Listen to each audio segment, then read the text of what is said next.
Mark comes from an engineering background, was a joiner at one stage, created enormous wooden decking all over the UK.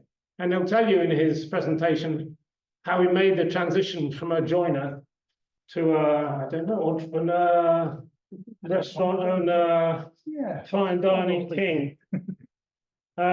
He's had a long and very honourable role as a councillor here. He has been the chair of the Ullswater Association for 5 years, and he's still the chair of the Pooley Bridge Community Fund, which manages resources generated by the community for excellent projects in this community. So I think his hands are very much on the tiller. He knows what he's doing. He's had a wonderful background here, and I think without more ado, I should pass the floor to you to hear your stories about the your culinary adventures in Cumbria. Thank you very much, Mark. Thank you very much, Tim. Yeah, I've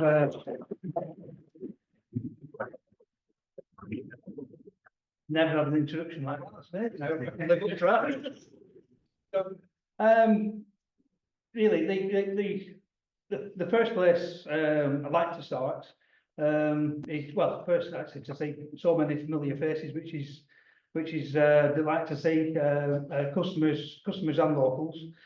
Well, I hope you know why you're here. I hope you're all in the right place. We have locked the doors, so you can't escape now.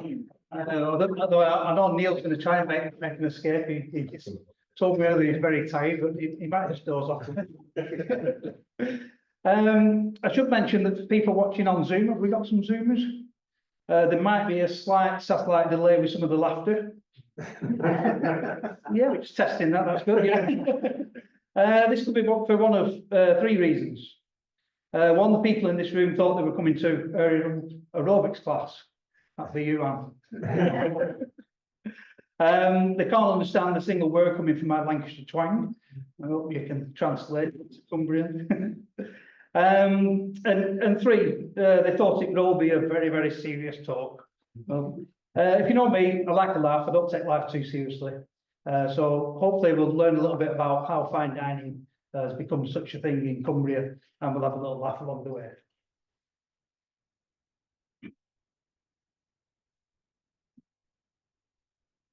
All right. First thing, I'm going to do a little test and test of the audience. Start with a question. So, do we know in the room, or what are your guesses, how many Michelin stars a restaurant can achieve? What's the maximum number? Sorry, the maximum number of Michelin stars that a restaurant can achieve. 3.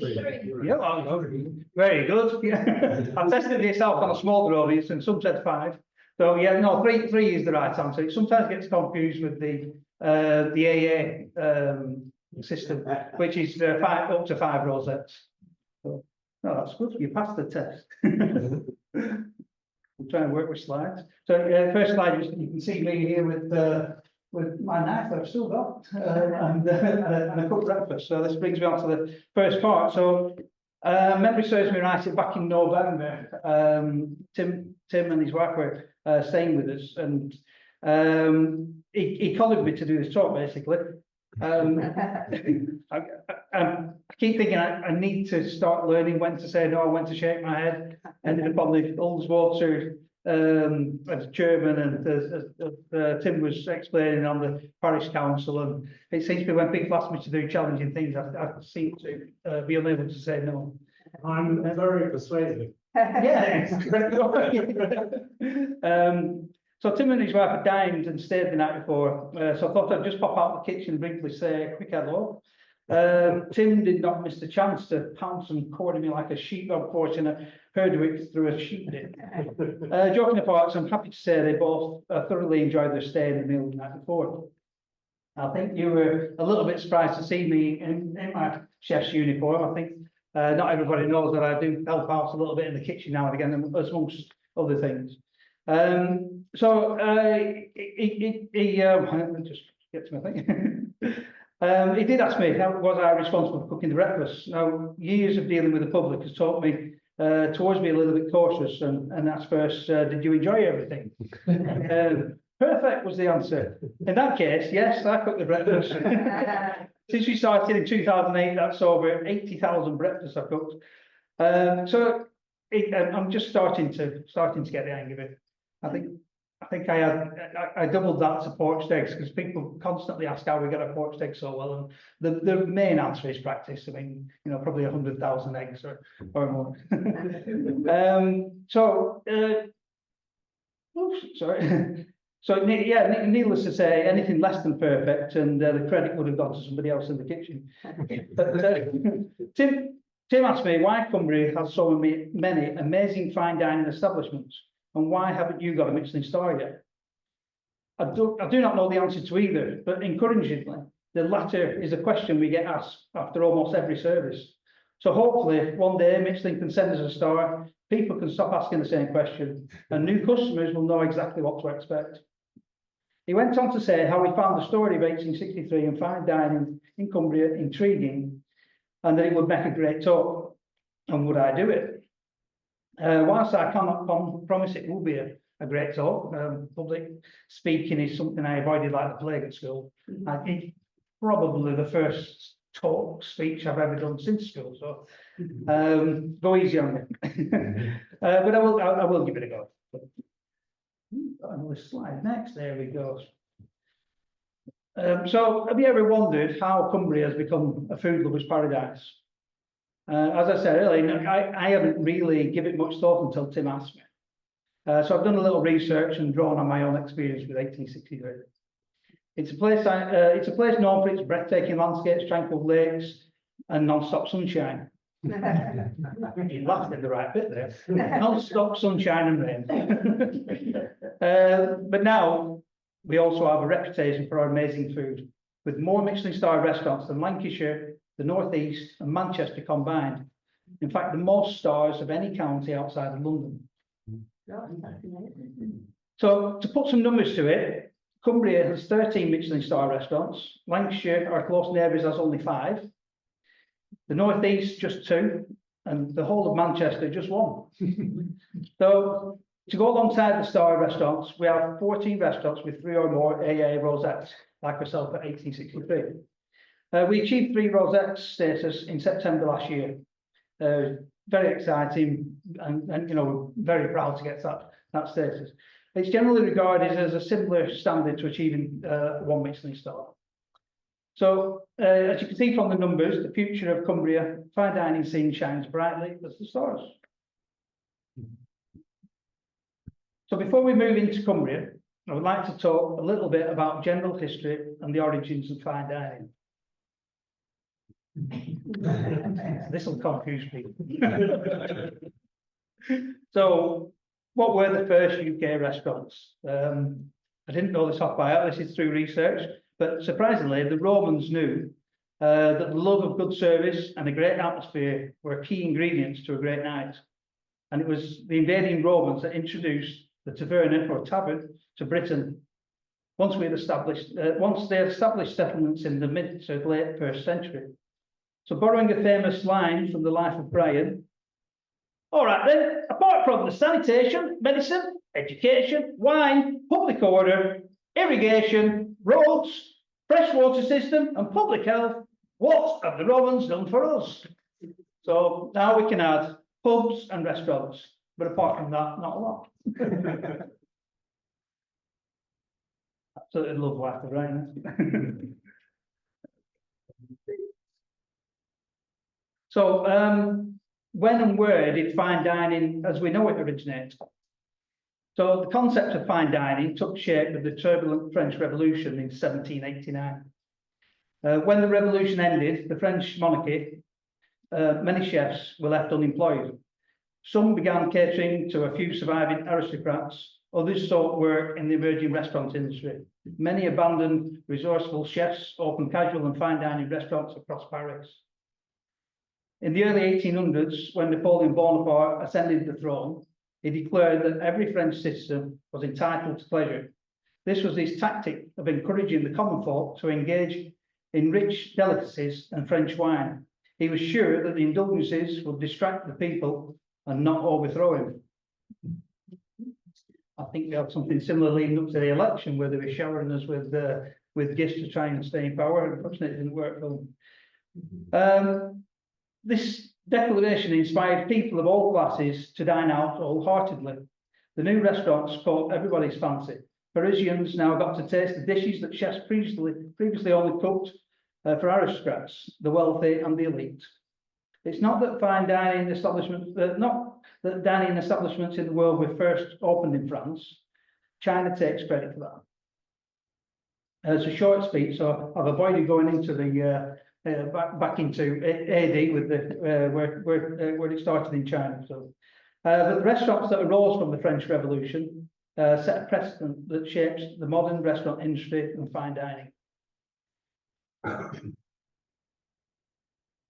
So the first restaurant to open in Europe was Le Grand Taverne de Londres. It was the first dining space in Europe. It was opened in 1782 in Paris by Antoine Beauvilliers. See, I've got a French-speaking person in there that's pronounced completely incorrect. Beauvilliers introduced the concept of offering an extensive menu. I've got a picture of him somewhere. There he is. And this is his book about fine dining and the refinements of it. He introduced the concept of offering extensive menus with diverse choices and a refined atmosphere. He was the pioneer in integrating the key elements of fine dining and a refined ambience. Knowledgeable staff, a curated wine selection, a top-tier culinary skills. He also listed the do's and don'ts of fine dining.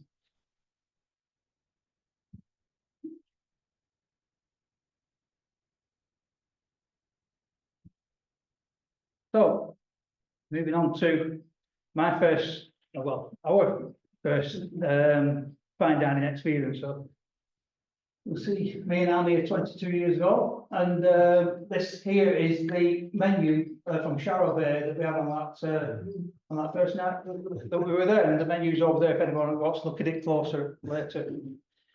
Yeah, so. Who would have thought that the land of Herdwick sheep and sticky toffee pudding would be the next big thing for fine dining? So my wife and I had our first fine dining experience the very day after our wedding, 16th of June 2002. A lovely gift from Anne's parents. They treated us to a night at Sharrow Bay, complete with dinner, and I can genuinely say it was truly remarkable. Sorry. The food and the service was something special, a true revelation for us both. I still have the menu, as I've mentioned, and I can still vividly remember how amazing fried scallops with orange sauce and the cream of mushroom soup with truffle oil.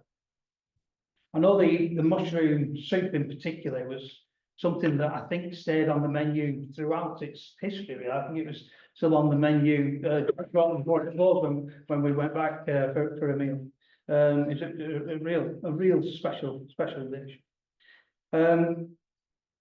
And here's something that I only realised, while we're preparing this talk, on the menu, on the bill in the morning, it shows that we celebrated the meal with a bottle of Bilcart salmon champagne. And just recently, we've actually added that to our wine list. So about 12 months ago, we struck up a relationship with the vineyard, and it's on our list now. So I was quite interested to find that out. Interestingly, also a note on the bottom of the menu that I found quite amusing. It says, may we ask you kindly to refrain from smoking until you are served with your coffee in the lounge. So our times have changed. I mean, not that I'm a smoker anymore, but soon it seems like our nanny state will have smokers hiding in the privacy of their own homes. Talking of politics, I had a very funny moment a few years ago. It was almost very embarrassing. I was working in restaurants and serving an elderly couple. The gentleman was telling me how much they love coming to the Lake District and how they were long-standing members of the National Front. Trust dear. Yeah, so I'm glad she cleared that up pretty quickly.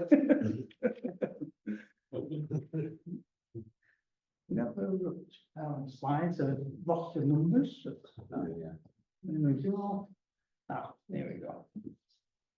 So the roots of fine dining in Cumbria and the legacy of Sharrow Bay. It's kind of before we delve into the modern colouring marvels of Cumbria. I'm just going to take a moment to where it all began. And for that, we have to go back to 19th century to a man named Anthony Parkin. A name that might ring a bell, especially as we're gathered here today in Parkin Hall, Pooley Bridge.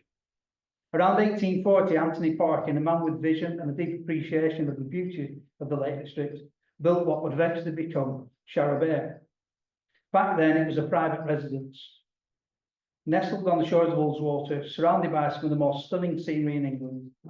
Little did we know, this house would later become the birthplace of fine dining in Cumbria.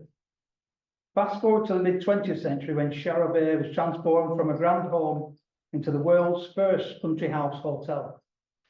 It was here, under the stewardship of Francis Coulson and Brian Sack, that the concept of country house hotel was born. A place where guests could enjoy not just the beauty of the landscape, but also exceptional cuisine with charm and elegance. This was a revolutionary idea at the time, and Sharrow Bay quickly gained a reputation for its outstanding hospitality and gourmet food, laying the groundwork for the culinary renaissance that would sweep through Cumbria decades later.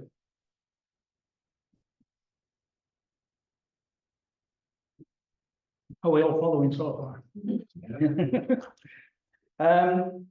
What's particularly special about this moment is the full circle connection that we have here today. Anthony Parkin not only built Sharrow Bay, but also left a lasting legacy in the form of Parkin Hall. This very building we're gathered in, built and donated to the village in 1911 by the Parkin family. Parkin Hall stands as a testament to the commitment to the community, a commitment that in many ways mirrors the dedication we see in fine dining establishments of Cumbria today. So just as Sharrow Bay set the stage for Cumbria's fine dining revolution, Parkin Hall continues to be a gathering place for the community where we can come together to celebrate our heritage, our achievements, and of course our food, especially with the recent bringing share events that have been having.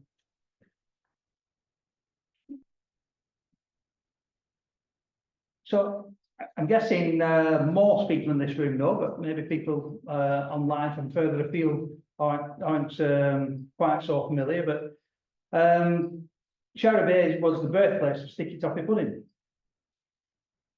Sharrow Bay is obviously credited with the invention of sticky toffee pudding. The dessert has become synonymous with British comfort food. It was born right here in Cumbria. It's a delicious reminder that sometimes the most humble of ingredients, dates, flour, a bit of sugar, can create something truly extraordinary.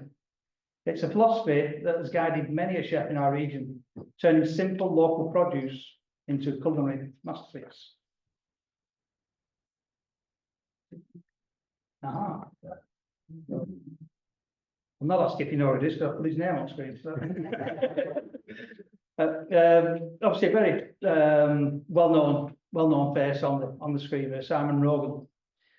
This is 2002 when Simon Rogan, the culinary wizard of Cartmel as he's known, Simon decided to plant his flag in the village of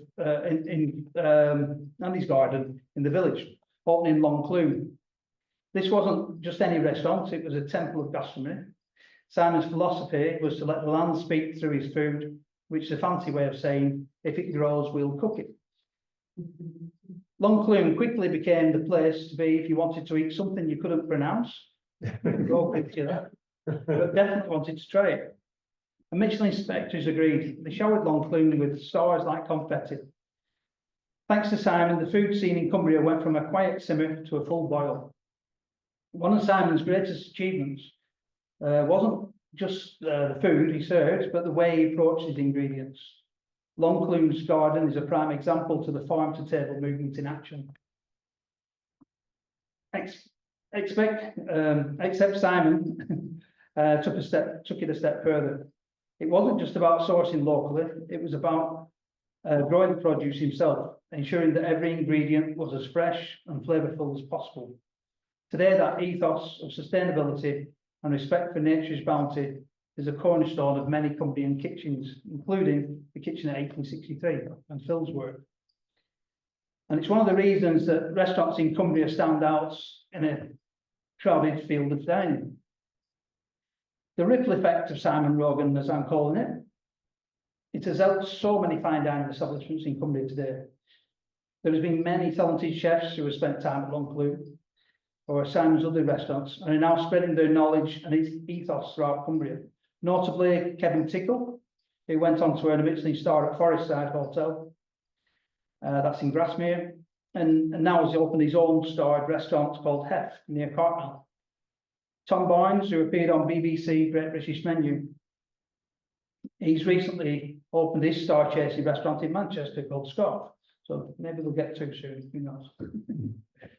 Not all chefs have had the opportunity to work with Simon, but just like Phil at 1863, they saw what he was doing and took inspiration. And for me, as a business owner and entrepreneur, it was a case of, well, if you can do it in Cartmel, you know, why not us? Why not in Pooley Bridge? So ever since we opened 1863, I've always envisaged that Pooley Bridge could, in some way, maybe not be the next Cartmel, but be a similar place, you know, a food destination. And I think going a little bit off, so I think you know, last probably 8 to 10 years, standards of food in general in the area have improved, and I think everybody pushes everybody. If one place improves, the other place has to improve, and it's good for the customer. Maybe not good for the wallet, but it's good for the customer. So, so I mean, the other point is there we go. Oh yes, sorry. We've also got the exciting news that Sharrow Bay is going to be reopened. So I'm not exactly sure what the dates of that are, but it's I believe it could be as early as sometime next year. So, and that will be a fantastic addition to what is already an amazing amount of choice in a tiny place like Pooley Bridge.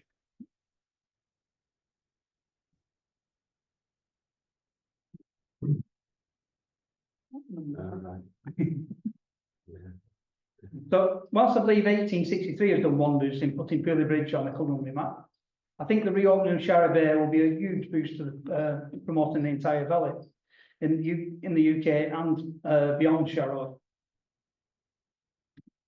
Because obviously Sharrow Bay is famous worldwide and once even appeared on the front page of the New York Times, which we've got here. I haven't got that with me, unfortunately. I'm printing that out. But, in the article, the author talks of Francis Coulson's defining feature. Again, something I didn't know until reading this, a broken nose.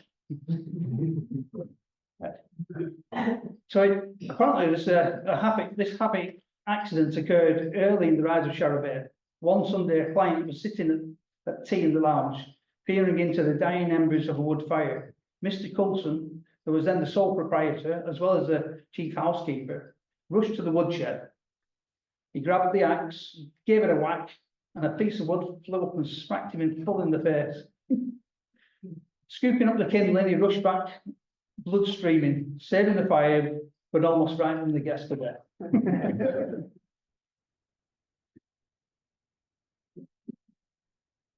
So the reopening of Sharrow Bay can only help grow the reputation of Ullswater as a great place to stay and a great place to eat. I've been asked if I'm concerned about fresh competition, but for me it's quite the opposite. I welcome it and only see that it will bring more like-minded customers and staff to the area. So like mushrooms after a good rain, the ripple effect of Longclue has seen gourmet restaurants popping up all over the Lake District. Take Forest Side in Grasmere, for example. It's a place where you can enjoy a dish as green as the fells outside. Or Stamp House in Ambleside, food so flavourful it could make you cry. These restaurants turned Cumbria into a culinary hotspot, and the Michelin stars kept rolling in. Fun fact for you, Cumbria now has more Michelin stars per capita than London. Not bad for a place where sheep outnumber people.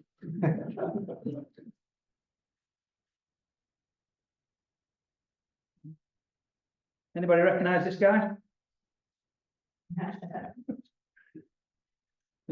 Ryan Blackburn from the Stamp House. So another brilliant chef that I need to mention is Ryan Blackburn, owner and chef at Stamp House in Ambleside.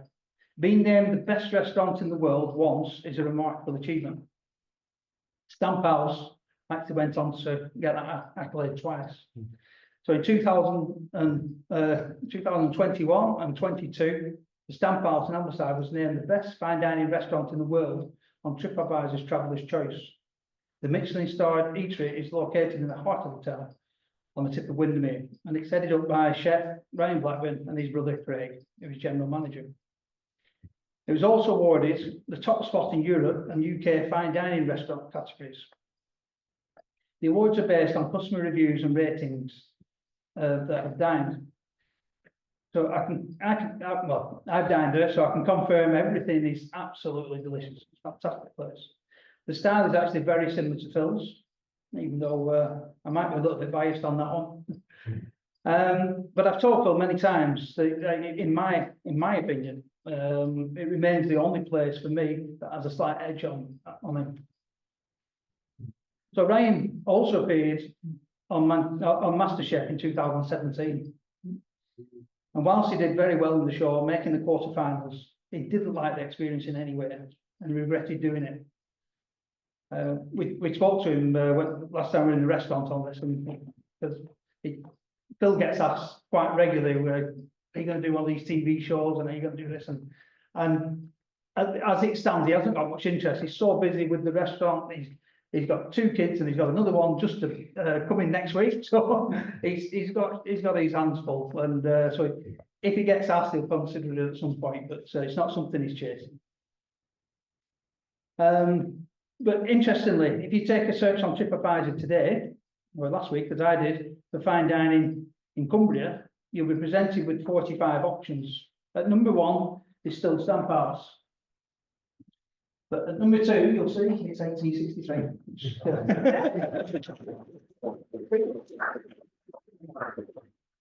Which obviously we don't get too carried away with things like that, but it is really nice to see.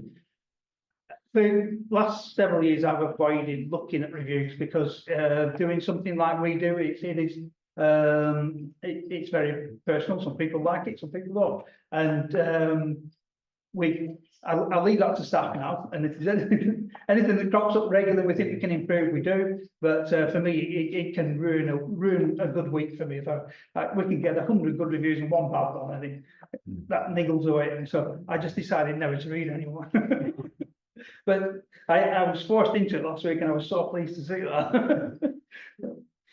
that. Yes, so I mean, so we've got Simon Rogan, who's an influence, Charabay, who's an influence on fine dining. We've got Ryan Blackburn. I think one of the other things that I didn't give a lot of thought to until studying this was the effect of the growth of tourism in the Lake District. We've got so many more affluent visitors, people who come from affluent cities who really, I think, expect that choice. They expect the pub grub and the roaring fire, but they also expect to maybe go out and have fine dining because it's something that they've been used to in their own cities. So I think that's played a part on the rise as well. We've also seen significant investments in the hospitality sector in Cumbria. Many historic buildings have been converted into luxury hotels and restaurants, and the investment therefore has attracted top chefs and restaurateurs who are keen to create memorable dining experiences in the unique settings that we've got.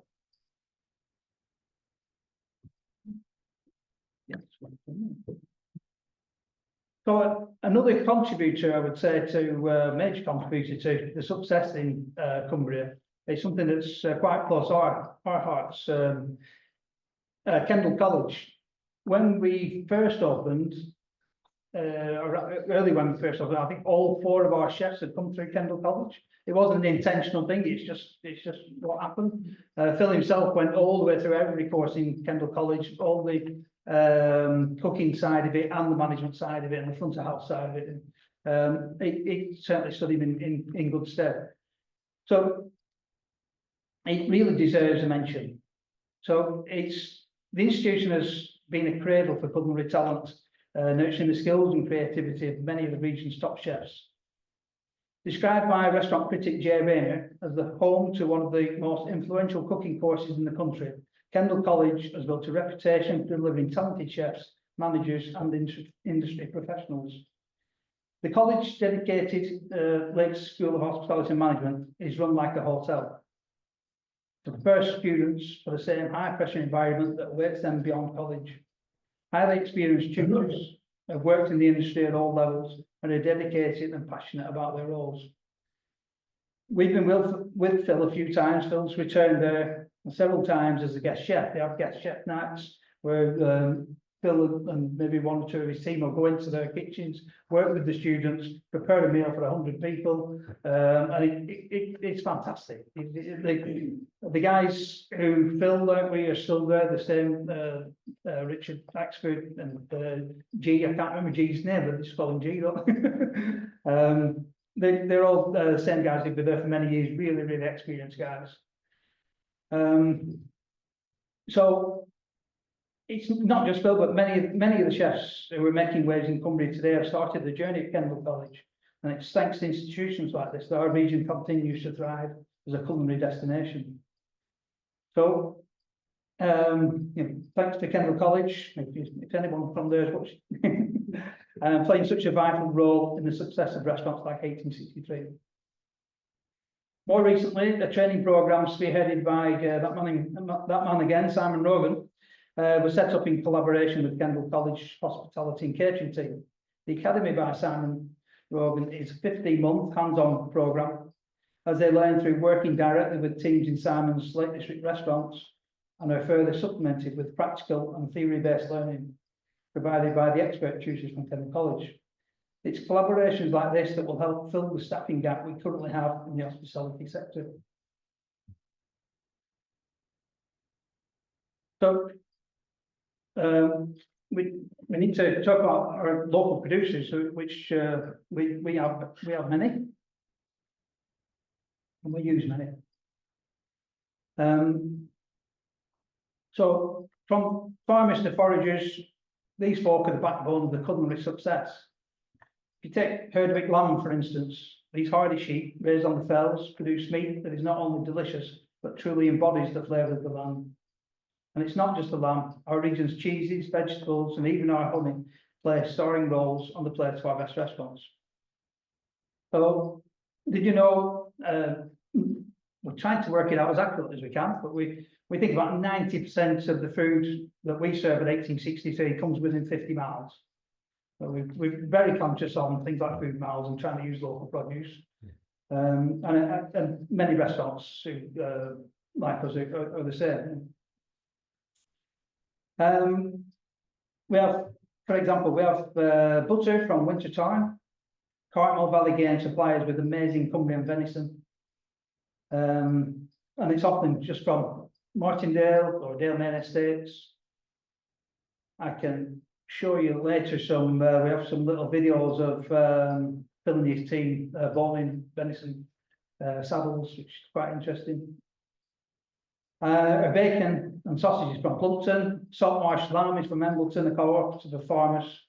And we've got Alan and Jean Farking from Watermelon. They provide us with a whole array of produce from their allotments, including blackberries, strawberries, chard, red cabbage, apples, gooseberries, damsons, raspberries, and it's all grown totally organically, and of course, minimum food miles. We also have beautiful sweet honey, also from Watermelon, from Kate Whitman's bees. So this commitment to local source isn't just about quality, it's about sustainability and supporting our community. When you dine with us, you're not just enjoying a meal, you're tasting the very best that Cumbria has to offer. But what makes dining in Cumbria so special? It is the whole experience. It's the natural beauty, warm hospitality, local food, and memorable views. But also, we need to add into that it's the service. Whether you're at Longcloom, Forest Side, or 1863, you're not just eating; you're being taken care of by people who genuinely love what they want to do, what they do. It's that personal touch, that attention to detail, that makes a dining experience in Cumbria truly exceptional. But at 1863, for example, although we have got well-known staffing crisis in the, well, I don't like to call it a crisis, it has these slightly, but it's quite difficult finding the right number of staff in hospitality at the moment. And for us, that is slightly more difficult because we always look for people who actually want to be in the industry. We don't tend to take on people who are just looking to fill a gap. I think, oh, I'll do this for now until I do what I really want to do. So our theory has been that if we can find staff who are passionate and want to be in the industry, that we can keep hold of them long enough to teach them how we want them to do the job. And that benefits everybody. It benefits the customer, it benefits the staff. So we've many long-standing members of staff. Staff tend to stay with us a long time. We've got, I think Phil's been with us since the beginning. We've got Nunu and his wife who've been with us since the beginning. But people don't just come and go seasonally with us. We take everybody on full time. We put everybody on salary. Everybody gets equal share of tips. So we try and make it as fair as possible with the work-life balance. We're very accommodating with people getting weekends off every now and again, all that kind of thing. So it is difficult in hospitality. Obviously, your main businesses are the weekends, but it's important to have staff who actually want to be there. It's frustrating when you go somewhere and there's somebody miserable behind the bar who clearly doesn't want to be there. Right, so before we try and work out the answer to, sorry, we've got some, I'll just show you these quickly. This is Jean and Phil up at the Ullswater Miller. I have a little video on this after. This is the venison being turned into the fillets, and then we've got all the trim and the bones and everything get used in other things. Phil's very much philosophy head to toe, so he doesn't put any corners, and say with the fish come in whole, he gets to fillet them, and then we make the sauces out of the fish. And I can tell you now that is the worst job in pot wash. Me and Anne have been filling in quite a bit with pot wash over the last few months. You can't find it particularly. When they do the fish stocks, the pans are, you can stand up in the pan, they're massive. So difficult to clean, it's so smelly. But you come home, I remember I'm coming home one day about a month ago, and I said, bloody hell, you smell like an old Grimsby docker. So, it's not the most pleasant of the jobs, that part, but yeah, it has to be done, unfortunately.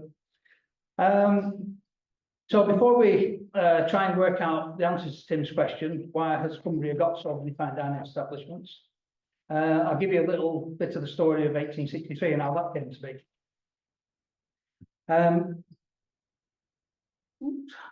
There we go. So I hope this isn't too long, because I tried to condense it. So I thought I'd just tell you a little bit about me first, and what my history is. So born July 1967, which worryingly now does sound quite a long time ago. I was a budding musician in my teens, and after leaving sixth form college, I spent about a year touring and gigging with a band called Big World. I was a less than average keyboard player, and you can see Michelle, our singer. It soon dawned on me that life on the road wasn't for me. Whilst the rest of the band was still involved with music, Michelle, this is Michelle at Wannsee Festival a couple of years ago. She contacted me and said, "Well, we're playing." She lives down south, and we're playing near you. Do you want some tickets? Okay, so we went and saw her acting for many years, so that was great fun.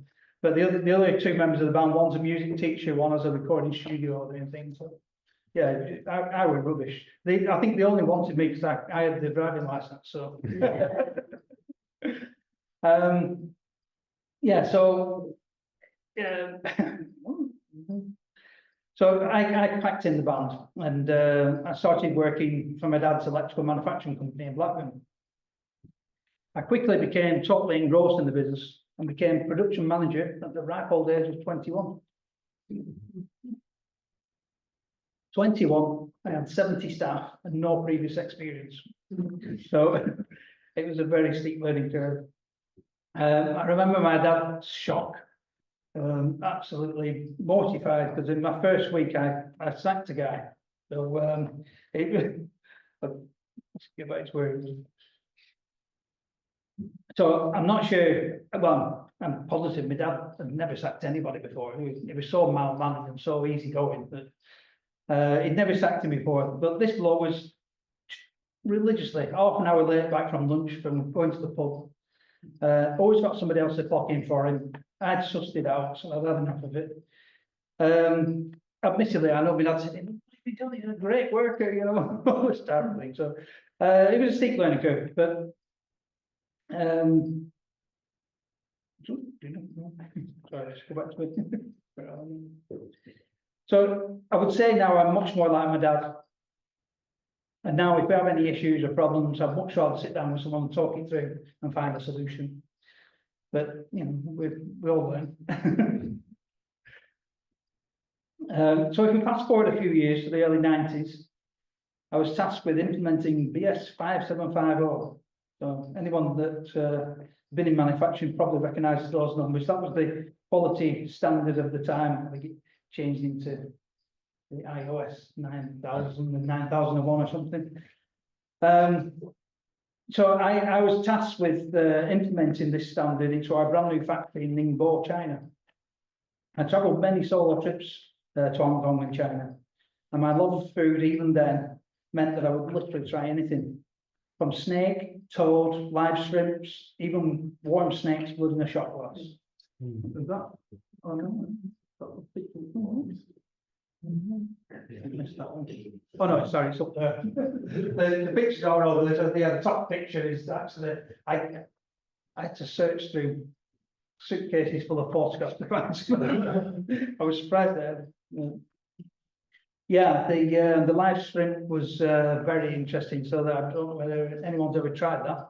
So they're small white coloured shrimps. They bring a bowl of them, put it in the middle of the table. They get a big picture of a white liquid called Maltai, which is rice wine, and it's hot. They pour the rice wine in, the shrimps kick off. They call it kicking shrimp. And you dive in with your chopsticks as they're still just about cooking. You put them in your mouth and they're still wriggling on your lips. They don't taste of anything. It's all a bit weird, really. And yeah, we have the snake's blood and the snake's gallbladder in a shot glass. And I don't think I'd do that now, but live to tell the tale. Sorry, I'll just have to find where I'm up to. I'm on diversity time.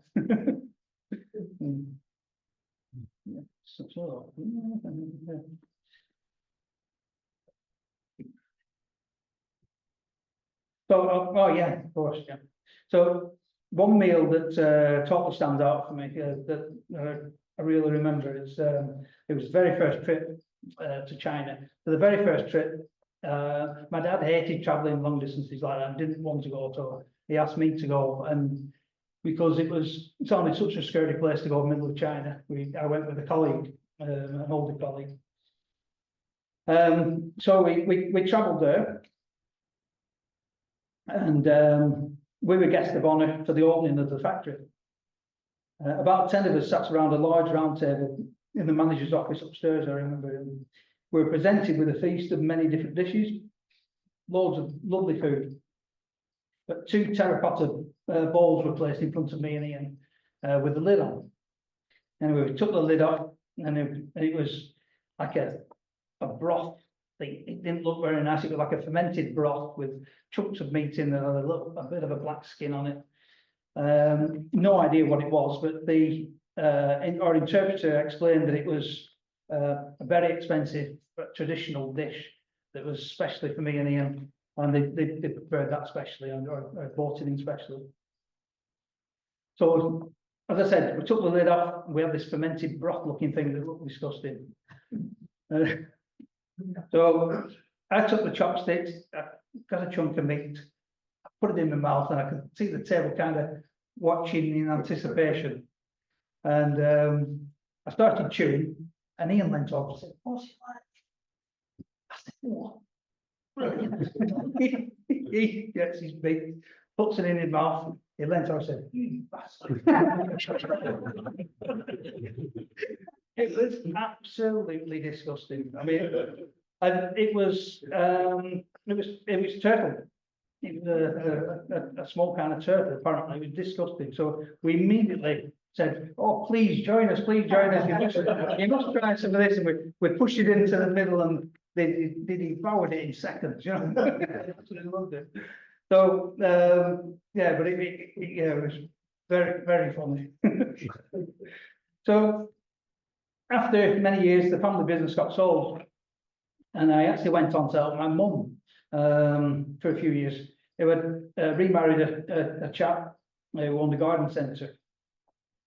I took a crash course on AutoCAD, doing garden designs and things, and got involved with landscape design and doing general construction work, mainly timber construction. My mum's new fella, Eric, was a lovely chap. He's still around. And despite being a multimillionaire, he was absolutely tight as a drum. So the pay was terrible. I mean, Eric would, when we went away on, he loved his cars, so every year we go to the motor show at NEC then, and on the way down we stopped at a service station. Eric would stuff his pockets full of the sugars. He'd pick up nails if we were on jobs and straighten them. He looked so scruffy most of the time, casual, let's say, very casual. You never know he had a penny, and he was always like that, but lovely character. But yes, as I explained, the pay was terrible, and so therefore I decided to set up my own business. Initially, I'd gone through more or less all my savings, so I used a credit card and some savings, and I started a bespoke decking company with a friend of mine called Leon Atkins. Like, actually, Leon there, and that's one of our trucks. The decking. So Atkins and Vause Decking Limited. We linked up with a massive American company called Trex. They quickly established themselves as one of the leading decking companies in the UK. We employed around a dozen staff and did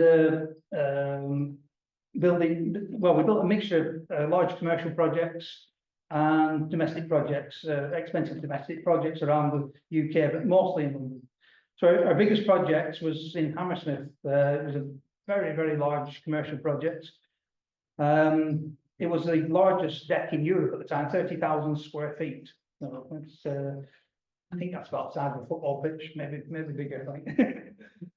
It had planting, lighting, seating, and what it was one floor up above the car parking for L'Oreal Cosmetics. It was their head office in Hammersmith, and it was a recreational space for the staff, and it was somewhere, it looked a mess, the area before we got there, so it was somewhere nice for when they brought the clients from overseas to sit in the glass offices and see down onto this space as well.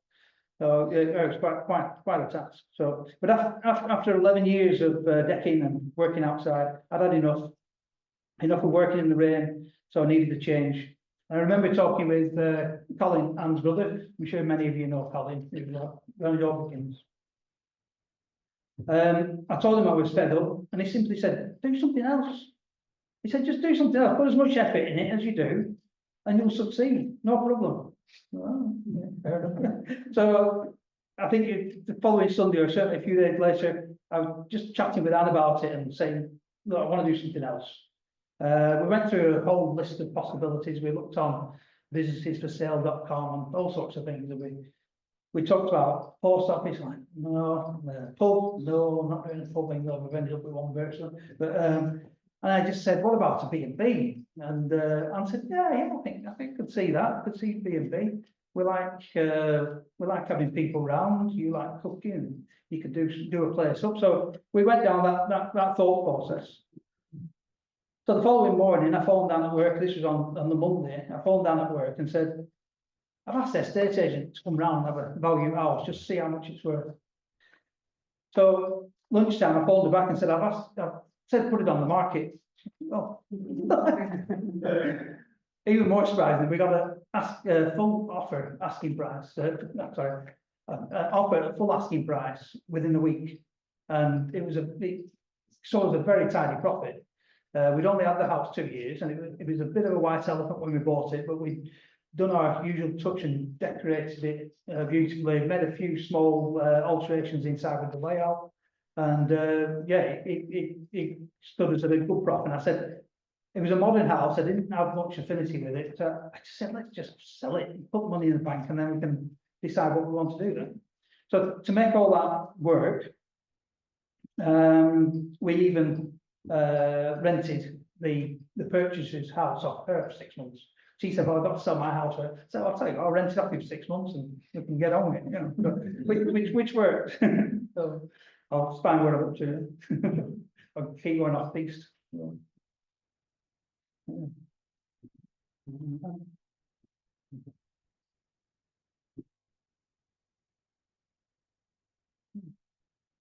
Ah, yes, of course, yeah. So we came up to the leadership, looked at lots of B&Bs. I've still got some of the paper for them actually, but nothing quite felt right. A lot of the owners' accommodations were very poor. They're either in basements or just one bedroom spaces, and none of it felt right. We were moving from a really nice house to these cramped spaces. So the big turning point came. We were waiting for a train at Euston in London. And Colin phoned and said, I just heard Elm House might be coming up for sale. So with this news, we decided instead of getting off the train at Preston to go home to Blackburn, we carried on to Penrith.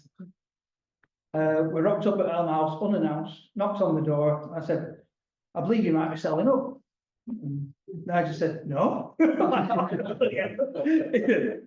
for a few years. Said, maybe after the girls have finished university, we'll maybe do that. He said, but we've just finished doing all the rooms, come in and have a look around. So we had a look around everything. It's a little bit of a maze, Elm House. It's much bigger property than I think it looks on the outside. We were really stunned how it goes on and on. I mean, obviously from the front you can only tell there's 2 floors and 3 floors, and there's more behind the scenes than you can see. So we sat down with a cup of tea and talked. And just as we were leaving, I said, are you sure we can't change your mind? And he just said to me, it would have to be a very, very good offer. So we went away, and the next day, I thought about, because of the properties we'd seen, I thought about what it might be worth and what it's worth to us. It's where we wanted to be, really. So for us, it was worth more than probably what it was worth. So being a complete idiot, I put 50 grand on top of what I thought it would be worth and phoned him up with an offer. And he said yes. So bingo, the offer accepted. So it took quite a long time to find a bank willing to do this crazy deal. We had a reasonably good deposit, but not quite enough. We had to do a bit of jiggling, and we asked every bank in the land, but it was Cumberland Building Site who came to trust. So they were very, very good with us. They were the only people who actually sat down and talked to us as humans one-to-one. We are punching things in a computer at the time, and the computer says no, there were none of that. I sat and talked to him for an hour and told him my business plan. He said, I know Elm House really well, it's always really busy. He said, if everything you've told me true, your credit check turns out, I said, no problem, we can have a deal. And that was fantastic, because we were just about to run out of options, really. So all the stars kind of aligned. I mean, since then, Cumberland, we've remained loyal customers. We were stars of their TV ads a few years ago, and I think to the horror of Anne walking through Carlisle one day with her friends past the bank, and she didn't know the massive big bloody poster of me and Anne. The friends were most amused at that. So we've had the CEO come and stay with us. A lovely chap. So we've stayed. We have a very good relationship with them. So we've got Colin's up there, and I had to do some digging for this. So this is the very first day when we moved into Elm House. It was it looks a bit yellowy there, but sometimes it looks quite pink. And when we first moved there, it was always referred to as that funny pink house at the top of the road. Yeah. So we did actually fairly quickly change the colour. So it was 1st of February 2008 when me and Joseph, age 6, yeah, Joseph, age 6, then took the leap of faith and moved into Elm House. Elm House Guest House, as it was known then. So for 7 years, we worked 7 days a week, and about 350 days a year, only taking Christmas Day, Boxing Day, and a short holiday off. I cook breakfast and served, and we both clean the rooms with only one part-time member of staff. Lady called Gillian Wood from Shap, absolutely wonderful person. We'd have never got this far without her. So she was a massive help, and she'd actually worked many years for the previous owners. She carried on with us for a while in 1863, but she's retired now and enjoying herself on endless cruises, isn't she?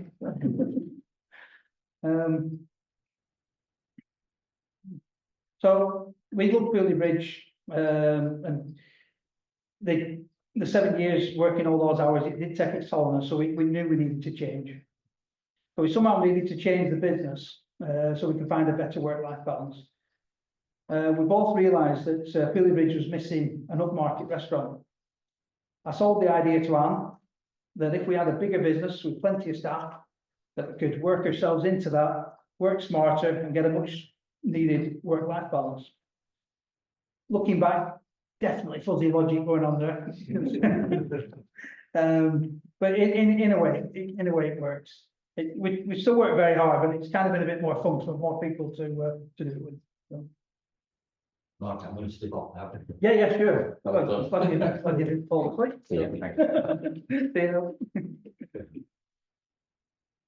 So in November 2015, we decided to give Elm House a makeover. And by a makeover, I mean a £300,000 refurbishment. Eventually ran out to £500,000. That's over the course of a few years. So the initial money we secured was 250. We ran out, borrowed a little bit. Then we hadn't quite finished the house that we were doing, so it was either a year later or so. We borrowed another bit. So yeah, we had to be brave on that. But it transformed what was a charming guest house into the 1863 that we know today. And it was a bold move, especially when the village bridge decided to collapse a month later. So that was a month into our renovations, which started in November 2015. We got some over here, sorry. We knocked chimneys out and started, digging things up and making a right mess. In all the bedrooms were refurbished. So we got at it really hard for the first month, and then the bridge collapsed, which was devastating. But we managed to get through that. We're not going to let a little thing like a natural disaster stop us. Here we go. Yeah, talking of natural disasters. Yeah. Yeah. So we've got on here. Obviously, we've got Storm Desmond. I have a video of that later. We actually, me and Anne got privileged to go down and see the new bridge being manufactured down in Durham, which was very interesting. Got to meet Prince Charles with King Charles is now, and made a bit of press. So they're all very interesting. Finding the right chef was always going to be the key to success. Despite extensive inquiries, it was by chance that we found Phil. I was talking with local legend Flash. We all know Flash, so a lot of us know Flash. He's a big fella, larger than life character who knows everyone, and was at the time working delivering beer for Tyrrell Brewery. He said, "I know a young lad. He's shit hot." "No, brilliant, Flash. Yeah, what's his name?" "Phil Curry. I'll get his number for you." So Flash being Flash, I kept asking him, and he kept forgetting. So I ended up looking Phil up on Facebook and sent him a message. I didn't realise it was Easter bank holiday, and it just wasn't in my thinking, really, that Phil would be so busy that he wouldn't have time to contact me. But eventually he did contact me, and we arranged a meeting with me and Anne. Phil turned up, suited, booted, very prepared. He had a proposed sample menu. He'd seen a little bit of what we were proposing online. We'd been very cagey about what we were releasing. We wanted to keep it a big secret until the launch. So he turned up with this menu, all kind of I've still got it somewhere. Unfortunately, I couldn't find it for this presentation. I do have it somewhere. Everything on there I could have ordered. It was just mouth-watering. But every dish was how much we were selling it for, gross profit margin, how much everything cost. Everything costed very, very professional. And he had our brand new 1863 logo on top of the page. We haven't even released it yet. I still don't really know where he got that from. So we were more than impressed, really. And we both knew instantly that we had to secure this guy. We talked salary. We were a little way off, so we both realised that we immediately had to up again there and then. So we secured his services that day. And thank God we did, really. I'll get back to where I am on here.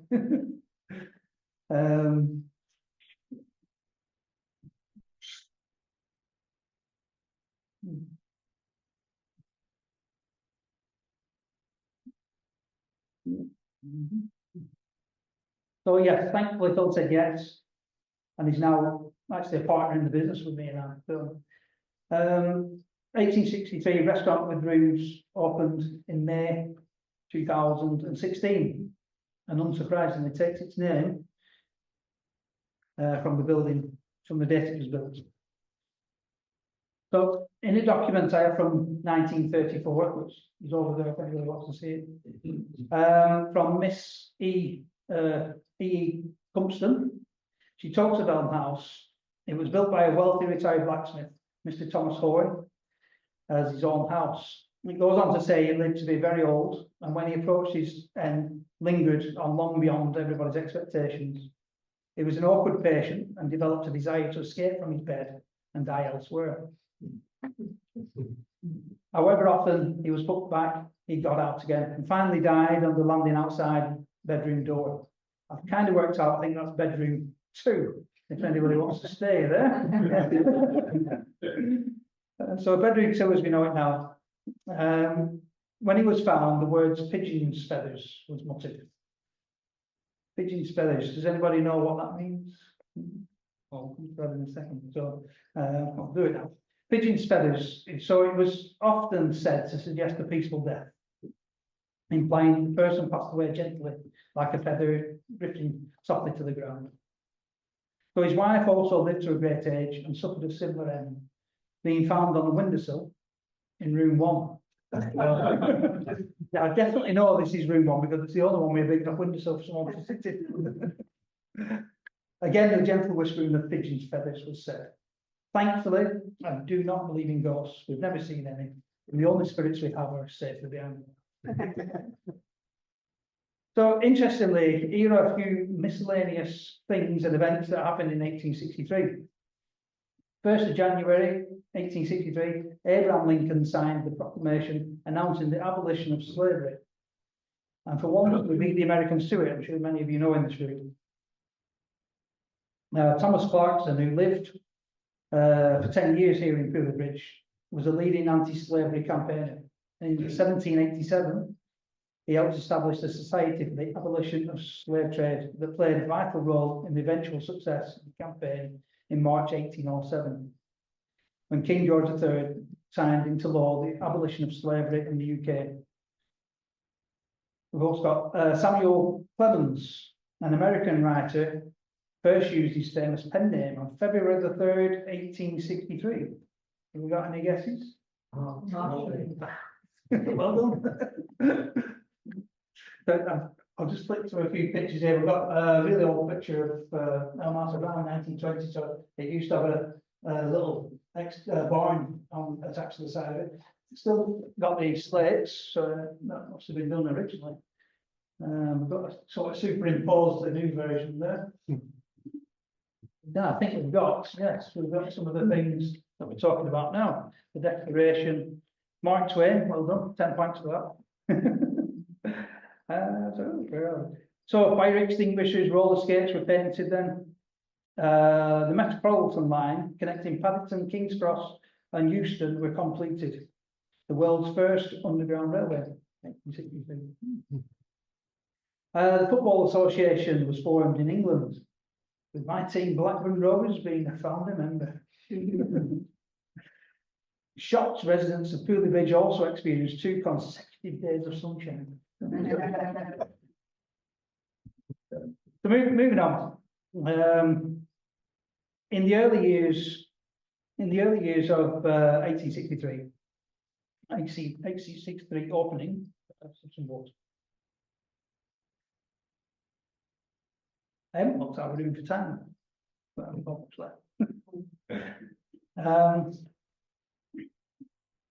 And even before, so in the early years of 1863 opening, and even before, I lost counts of the amount of people who told me it simply wouldn't work, and we needed to have fish and chips, pie and mash on the menu. But despite being tempted a few times, we stuck to our plan, and I'm glad we did. I believe it has evolved into one of the best dining experiences you could experience anywhere. And Phil being Phil, is still always pushing to make it even better. Talking of Phil, 1863 wouldn't be what it is today without our head chef and general manager. Phil Curry has been with us since the start, and he's much more than just a chef. He's an artist, a leader, and kind of guy who can make even a turnip taste like heaven. Since taking the role of general manager in 2020, Phil has balanced his kitchen wizardry with the running of the place. We do have frequent meetings still, but he runs the show nowadays. Does an amazing job working with his fantastic team. Our team currently consists of, I think people don't always realise it, that one of the almost funny things I get asked sometimes is, you know, Phil must be very, very busy in the kitchen, it's busy in the restaurant. He must be very busy, must be running around. And it's not like that in the kitchen at all, it's quite calm, but there's 4 chefs in there. So, yeah, even when we've only, maybe you can see 10 or 20 people in the restaurant, there'll be 4 chefs back there. 4 chefs are pot wash, there's usually 3 serving. There's a lot of people needed to give the quality service that we do. I think just going a little bit, I'll skip some of the other things I find really interesting, that things that I had no idea of before we got involved with the restaurant is how it's managed in time. So when someone comes to your table and takes your order with the little pads that we have, as soon as that order is taken, that prints out in the relevant spot. We have a printer at the wine station, printer at the bar, printer in desserts, printer in starters, printers in the main section, and then we have one ticket that prints everything. Everybody can see. So as soon as that comes on, they can still be at the table taking the order. Phil will shout, check on table 4. We've got you know, 2 cod, 1 halibut, and that then gets transferred onto a big whiteboard. This whiteboard's already made out with a grid, all the table numbers, all the dishes, and you'll get 1 line put in that box that's order's been called. So then there's different systems, but when that's then taken, so a timer goes off in 5 minutes. So it's 5 minutes till you get your snacks. All right. What's up? Want me to put another picture on? What is it? 5 minutes you get snacks, 5 minutes you get your next one. So it's all very, very coordinated. It's a really interesting experience when you're in the kitchen, seeing that happen. Back to the script. Is that what you're saying? Getting told off. 1 second. So yeah, in the team, as well as Phil being with us since start, we've got Nunu and his wife Barbara who've been with us almost the start. So as locals, you probably don't have much need for our rooms, but I don't know whether you all know we have 8 rooms. They're all individually unique and all done to a very high standard. The latest room that Tim was talking about is a jewel in the crown. It's been receiving amazing feedback since opening in December last year. That room came after quite a long time after all the other rooms, and for me, in my mind, it was a challenge I'd set myself. I'd told people we were doing a new couple of rooms, and I'd always said it's going to be better than all the others. And then when I actually, the reality of trying to make it better than the last ones that we've done, it was quite difficult. So me and Anne did a lot of research. It's terrible. Somebody has to do it. We went and stayed in a lot of fancy hotels, a lot of pictures, a lot of measurements, and we came up with well, this is 3 main. So we came up with this. This is part of it. It's got a lounge, a kitchen, a lovely bathroom, walk-in shower. So it's a lovely atmosphere in there. And again, it was a challenge. It's ground floor room with no particular view. So it was a challenge to put enough interest into that room that you wouldn't actually notice there's no view or wouldn't care really. There's enough going on. Most of our customers stay 1 or 2 nights, so it perhaps would be an issue without, well, if you were staying a week, perhaps. You know.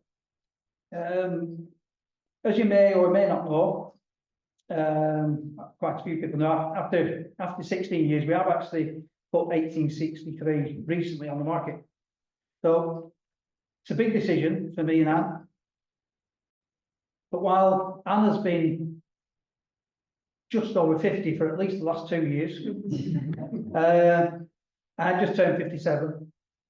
And by the time we sell, I'll probably be knocking on the door of 60. These things can take quite a long time.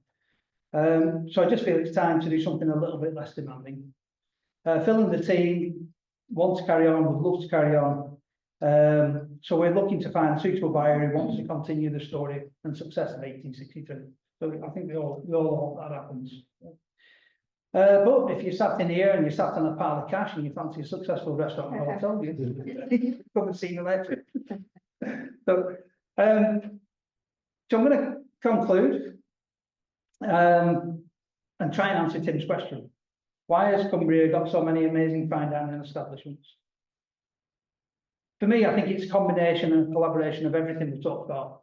It started with Charavet, it's the Simon Rogan ripple effect, no doubt has a big part to play in it. But it's Ryan Blackman, it's Kendall College, it's amazing local produce, it's more affluent visitors. And we can't forget you guys, the customers. So customers drive businesses, without customers we haven't got any businesses.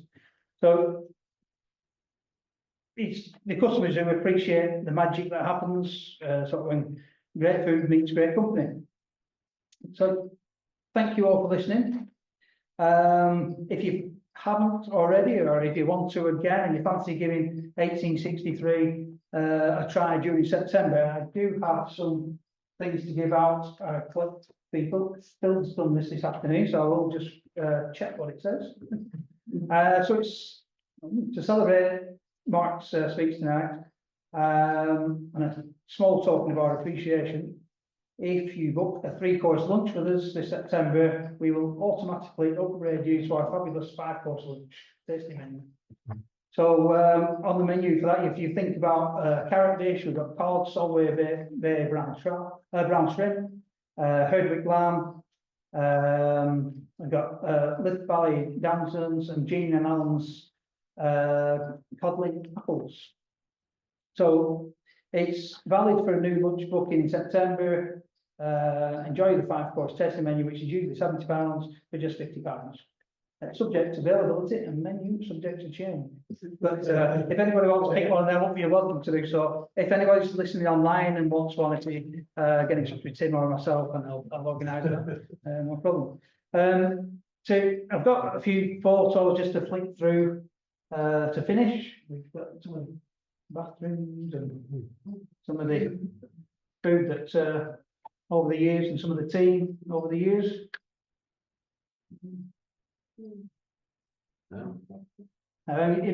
It's so artful. I mean, we're thrilled to bits when we are in the Michelin guide now, which means that we are firmly on the radar for Michelin. And they use this picture in their front page on the front cover, right in the front first picture basically.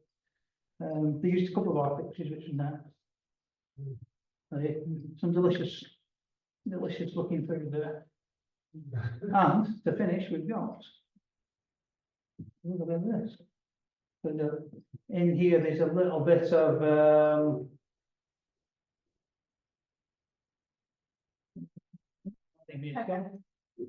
there's a little bit of some kitchen action.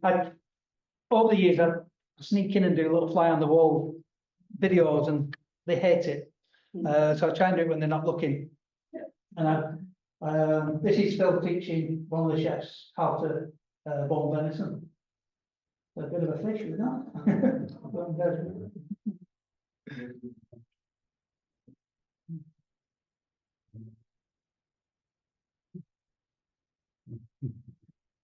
Yeah, the same suit on.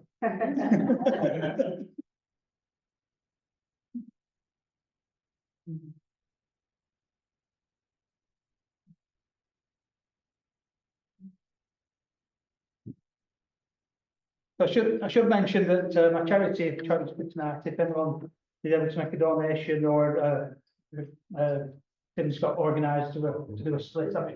There is a bucket there if you want in cash. There's forms there for the Annie Mawson's Trust, the Sunbeams Music Trust, Reg Ed. I don't know if you've ever been. It's a magnificent building. They do fantastic work there, working with children with difficulties through music and therapy. Our son did work experience there quite a few years ago. So that concludes the speech. I hope you all enjoyed it. To send you all to sleep.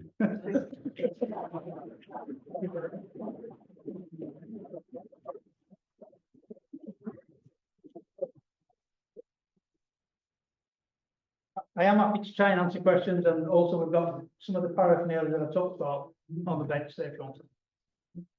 Try and turn that music down.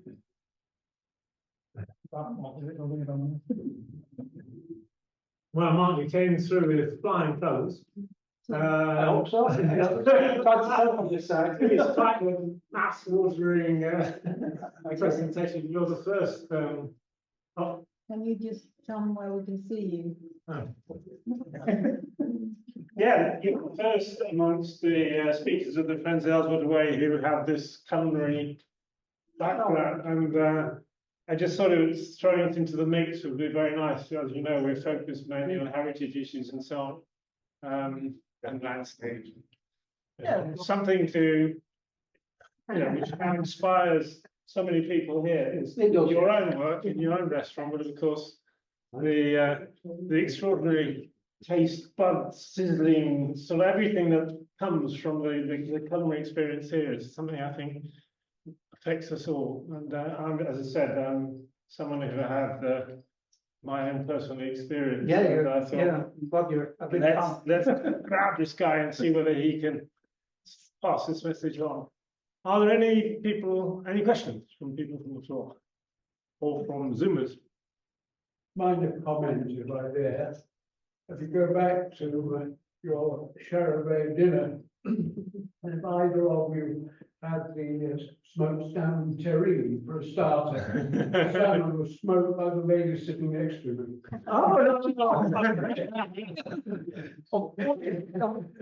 Unfortunately, I can't truly remember because he wasn't listening exactly. We could remember one or two things. We were trying to rack our brains, and the one I remembered the most was the mushroom, and I'm sure the salmon was equally as good. It was all unbelievable. It was.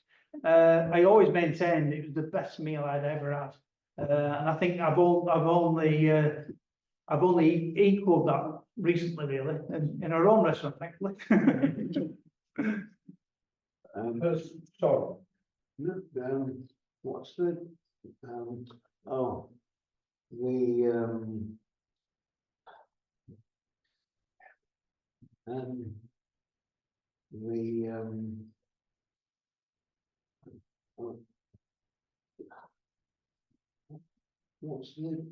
oh, what's the place?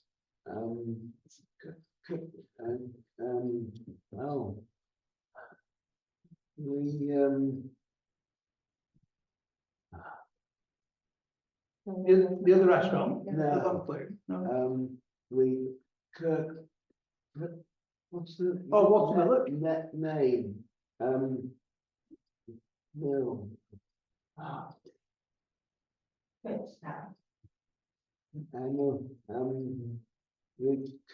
What's the name? God. You want to come back when you put it. In a minute. It'll come to you. It'll come. Is there another question from the floor? Ask these to clarify. You know, with reviews then, do Michelin take any look at that? I know they do very intensive visits, don't they? But do they take reviews into consideration? I don't think so. I think it's a mystery to everybody how it works. I think the only thing we can guarantee now, because I know for many years we were saying, why aren't we even in the guide? So we did actually eventually write to Michelin, and luckily we did get a reply, and they said they came to visit us when we very first opened in 2006, early in 2016, and they didn't think we were ready for the guide. So we wrote back and said, well, this is, I can't remember what, it might have been 2018, 19, no, probably after that. Yeah, we're probably after 2020. And so we said, well, things have changed massively. We're always pushing, we're always evolving. I think because of that, they came to visit us again at some point, and then we were putting in the guide straight away. I think a lot of restaurants open and they're similar, don't evolve as quickly as we did. Because we had a young team who wanted to push. I think the only quick route to a star is to open a restaurant and bring in a team that's had experience at a star level. They're all automatically on the radar then. Where, you know, all our guys were young and starting from little experience elsewhere. So in some ways, if we do eventually achieve one, or what we've already achieved, I think is magnificent. He's you know, it's organically grown from within the business. So it kind of means more. We've got grades, you should certainly have. Well, like I said, we get asked all the time. You run out of things to say. So, well, I wish it were up to our customers. Do you all ever come together? Is there a grand gathering of all the chefs and owners and Yeah. you know? Yeah, it yeah. happens. Yeah. You invite each other to your own restaurants and you have tastings. We do go to each other's restaurants, but mainly at award ceremonies, which thankfully we're at most of them. We're usually up for something. We don't always win, but our last few we were up for best restaurants against Montclair and Simon Rogan's other restaurant. We've been up against the top restaurants many times, and we always look at the list and think, oh, no chance now. I mean, we thought that one year when we did actually win, and what year did we win that? 2019. 2019, we won the best restaurants in Cumbria, and we were up against some very stiff competition. I can't remember which ones then, but it was yeah, we were shocked. I remember we went to the staff house in Ambleside many years ago, before it's now expanded. Yeah. And I remember talking to Ryan and saying, well, you know, I know you're trying to expand. How are you going to keep the same quality levels? It's a tiny location. It's all very intimate, and you know that's the great thing about many of these restaurants. What happens when it becomes so successful? You business boom. How can you maintain those same standards? Yeah, I mean, for us it is tricky because the complexity of the food Phil serves now is greater than it was 5 years ago. So we're doing slightly less numbers now. Where when we first opened, we would do maybe 2 sittings almost with a table who came in at 6 or 6:30. We'd use again.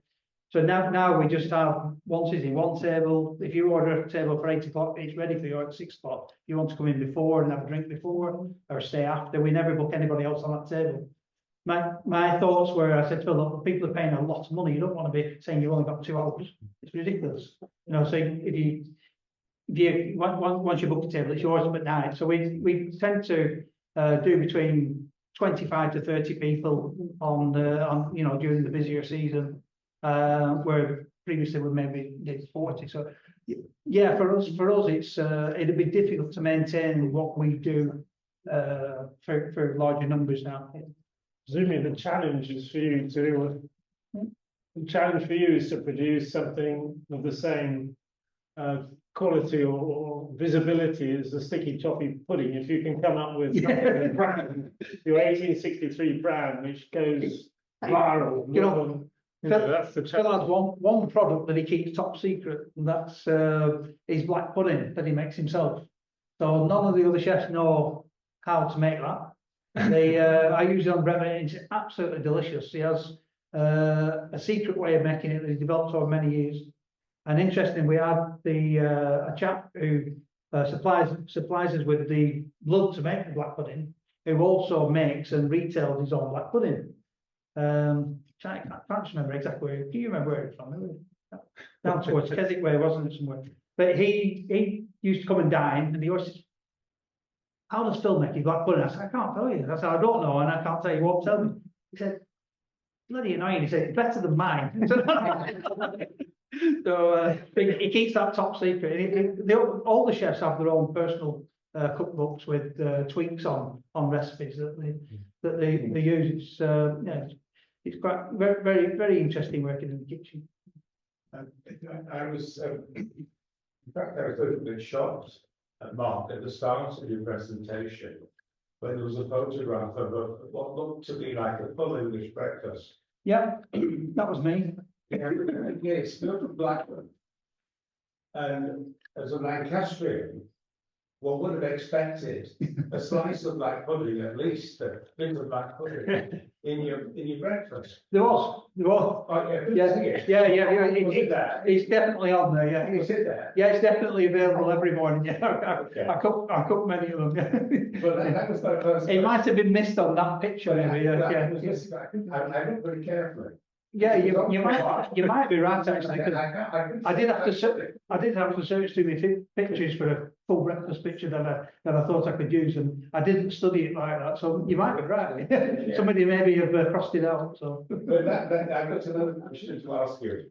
You mentioned Kendall College, and you came up once or twice in your presentation, this issue of staffing. And it also links with what Tim was asking you about continuity, because obviously through time, you are going to lose staff. You need new ones coming through all the time. And I was just a little bit curious to know how exactly these fine dining restaurateurs like yourself link with the Kendall College to ensure that the throughput of what you're talking about here are not just simply chefs, but chefs who are trainee chefs. Yeah. Who are highly motivated. And this must be quite a challenge, I thought. It's probably currently the biggest challenge, really. Yeah. So we're fortunate at the moment. We seem to have a very settled team of 4 chefs. But the challenge is the continuity, and every time as things do happen, somebody leaves. It's always a difficult period. But we keep very strong links with Kendall College. That's why Phil's been back several times as guest chef.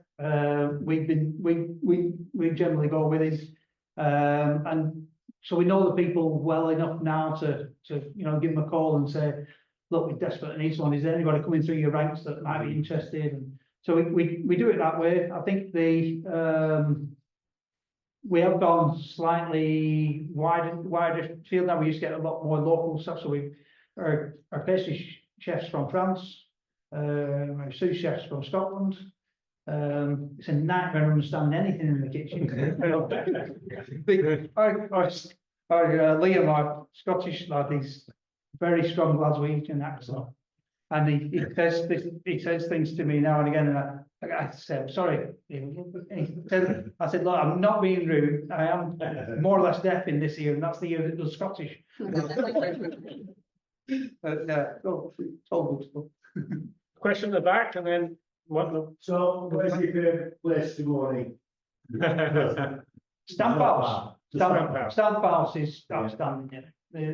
For me, it is the one that's got just an edge over Phil for me. But I mean, we've been to Longclume, and I did enjoy it, but it was maybe a little bit too long for me. We did the wine pairing, and I couldn't remember it second half. So, yes, please.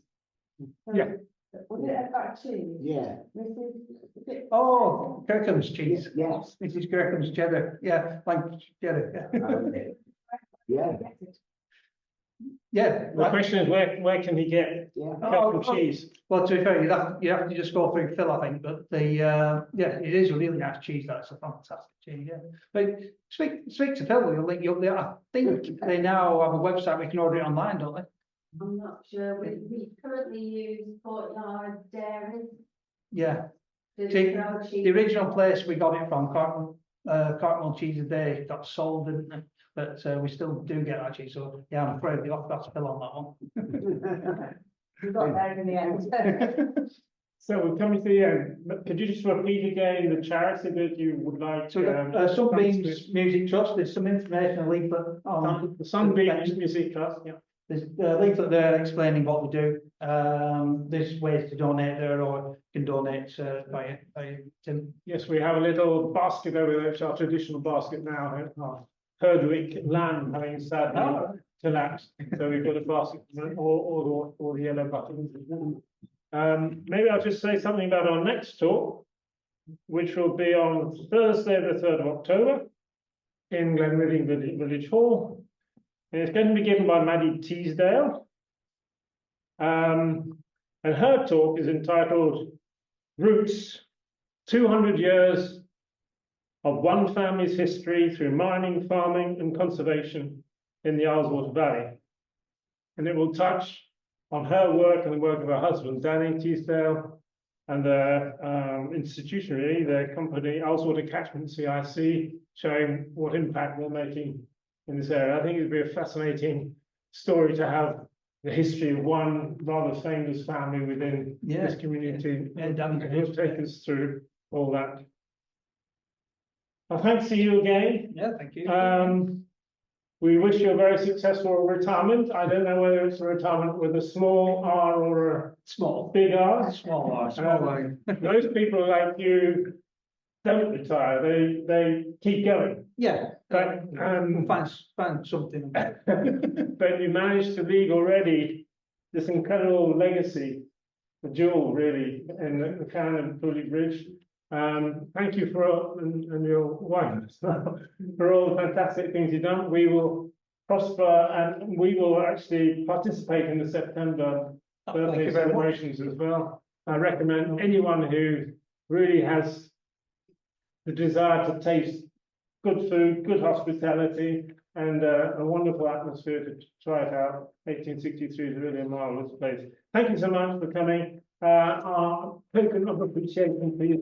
Again.